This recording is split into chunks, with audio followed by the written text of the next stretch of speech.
Leaving your houses on a Sunday night, saying, I'm going to make a stand.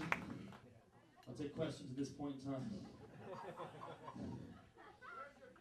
Where's my wife? My cape? Yeah. Wonder Woman never had a cape, did she?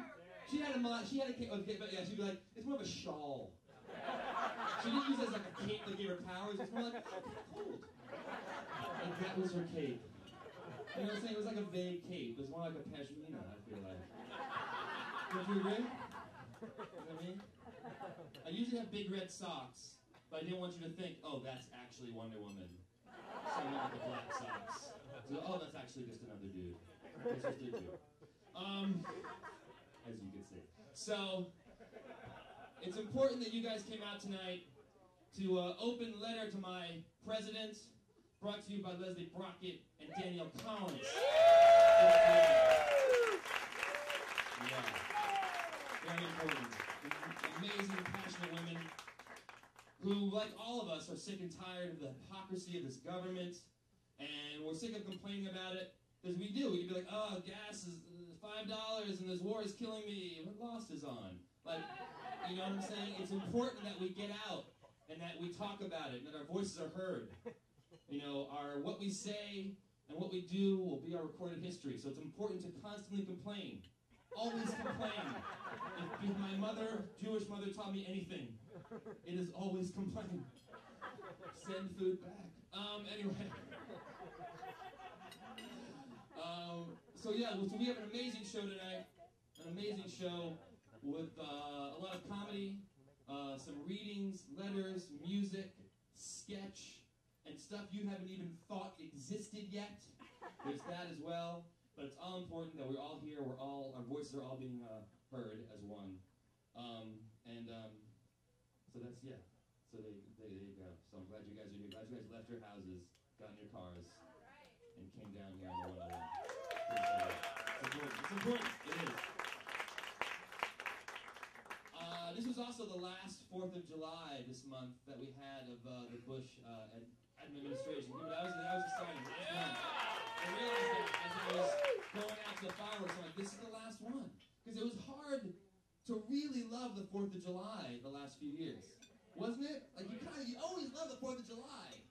And then the last few years, like, it's hard. It felt like seeing an ex-girlfriend who treated you like shit for a long time, seeing her like 3 months later, you're like, I'm not over this, but I can't yell anymore about it. I can't complain. But I'm just still pissed off about the whole thing. Like, that's how it felt. I'm just annoyed. And it's been terrible. It's been really like 1 year after the next. Like, it got worse and worse and worse. And we've been in Iraq now for 5 years. And it drove me nuts. Especially because I lived in the city in New York. And Bush was always trying to connect 9/11 and Iraq. Constantly. And I always thought, it doesn't matter how close you put it in the sentence. It doesn't matter, you can say the words right after the word. They didn't connect. It doesn't connect. It would have made more sense if he connected it like an old school playground way. Like when you were a kid and someone called you a jerk. You're like, well, a jerk is a tug is a boat is on water, and water is cool. So I'm talking about cool. That would have made more sense to me than the way they tried to do it. If Bush, literally during the State of the Union, had said, 9/11 is numbers. Numbers are on Sesame Street. Snuffleupagus is on Sesame Street. Snuffleupagus is invisible but real. Weapons of mass destruction are invisible and real.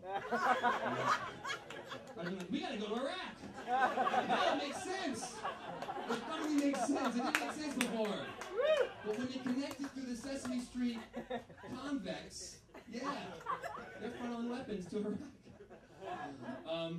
And they used it for everything. Like, it just drove me crazy being a New Yorker how the Republicans would politicize 9/11 all the time. And always, when everyone else did it, they were like, oh, they're just trying to politicize 9/11. Like, no, that's what you guys do. Any bill the last 5 years, they would just say that. Like, 9/11. Okay, we gotta pass the bill, no matter what it was. They would use it. Like, literally, if he was like, it's about time we started punching babies. There's a lot of terrorists out there. We don't know which babies are terrorists. We gotta punch them before they punch us. It's part of my preemptive plan. Punch a baby for America. And you're like, yeah, you're kind of right. Most